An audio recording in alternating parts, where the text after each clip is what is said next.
Okay, this is the Unit 6 portfolio for Geometry A. We're going to do some constructions, but we're going to explore triangle congruence in terms of some of the triangle congruence theorems: side, side, side, side, angle, angle, and hypotenuse leg. We're going to use a tool called Geogebra in order to explore these relationships. So let me open a web browser here, and we're going to go to geogebra.org. Geogebra. Just do a search for Geogebra. It's www.geogebra.org. And once you get there, there's a number of things that you can click on, but you want to go to geometry. If you want the full URL, it is www.geogebra.org/geometry. Now it's displaying the grid. Here we don't want the grid, so I'm going to click the gear tool, the settings tool. I'm going to click show grid to say no grid. Click the gear tool again, click show axis to hide all the axes. Okay, the other change I'm going to make here is I'm going to click more, so I can see more tools here and even more. Well, actually, I think everything I need is right here. And we're going to use the polygon tool, the point tool, the move tool, and we're going to use the compass tool. So the first exploration I want to do is side, side, side. What the side, side, side postulate says is that if two triangles have the same three length sides, all three sides are the same length, then the triangles must be congruent.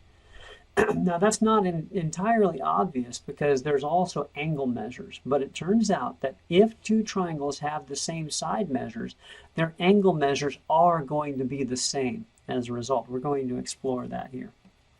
Okay, so we're going to start with the segment tool. Actually, not the segment tool, the polygon tool.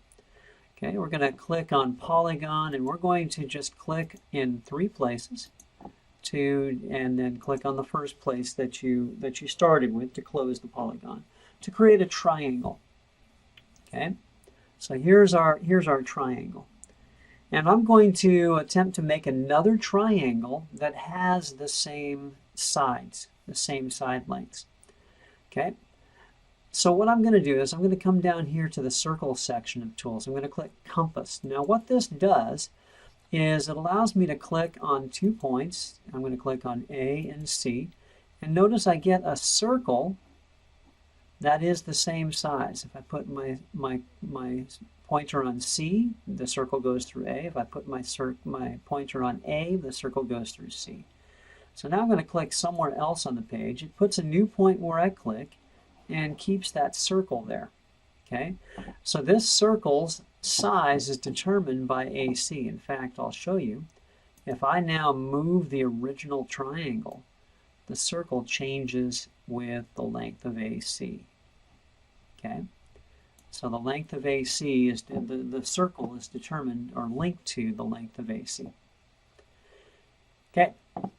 All right, so now I'm going to use the point tool. I'm going to put a point anywhere you like on the circle. And I'm going to use the segment tool to draw a segment between D and E. Okay. Feel free to pause this video anytime you like here. And now we know that DE is the same length as AC. No matter what I do to A and C, DE is going to be the same length as A and C. Okay? All right. So now I want to make sure that I have segments the same length as AB and AC. Okay? I'm going to click move, and then I'm going to click on the circle here to change the format a little bit to dotted, just to know that I've already dealt with that, and I want to ignore that for the moment. Okay, so we're going to go back to our compass tool, and now I'm going to measure AB. Okay, And I'm going to put my compass tool on point D. Okay.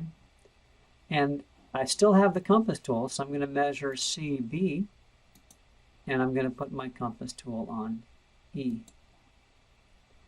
Okay. And so now look at these. Look where these two circles that I just drew intersect.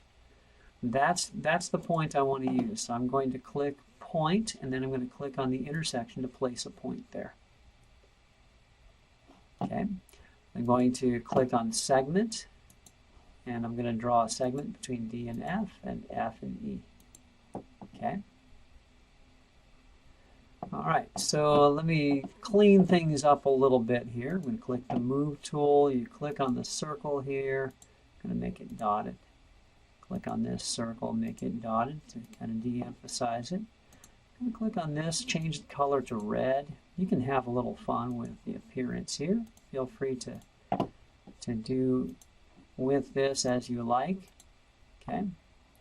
But now check out what happens here. I've made this with the compass tool so that AC has the same length as DE, and AB has the same length as DF, and CB has the same length as EF.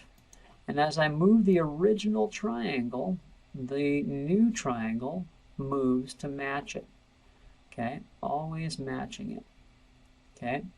Now we can verify and say, well, I know the sides are going to be the same. Let's use our measuring tools in order to measure some things about the triangle. So first of all, I'm going to measure length. So I'm going to click on distance or length, and when you click on a line segment, it measures the length for you. And you can see that for my triangle right now, AB is 6.8, DF is 6.8. BC is 9.9, EF is 9.9, AC is 6.3, DE is 6.3. No surprises there. What's more surprising though is the angles, because we didn't do any angle measurement on this particular exercise. So I want to measure the angles. So to measure an angle, click on the angle measuring tool, and you select 3 points in order. So if I select A, B, and C, it measures angle B for me. If I click on B, C, and D, it measures angle C for me. If I click on C, A, and B, it measures angle A for me. Now you may notice those angles are kind of difficult to read, so use the Move tool to move the measurements off of the angle just a little bit. And that should make it easier to read. Now I'm curious, I want to know, is angle F the same and E and D the same as the original triangle? So I'm going to use the angle measure tool. So D, F, E, F, E, D, and E, D, F. And again, I'm going to use my Move tool to move the measurements so I can read them. 39.7, 42.7, and 97.6. That exactly matches the original triangle. And what's really cool now is as I use the Move tool to grab parts of the triangle and move it around, all the measurements keep up. But you'll notice they all remain the same. And so by the definition of congruent triangles, which is that they are triangles that have equal congruent sides and congruent angles, these triangles are truly congruent. So that's side, side, side. I'm going to address the others, side, angle, and hypotenuse leg in some other videos.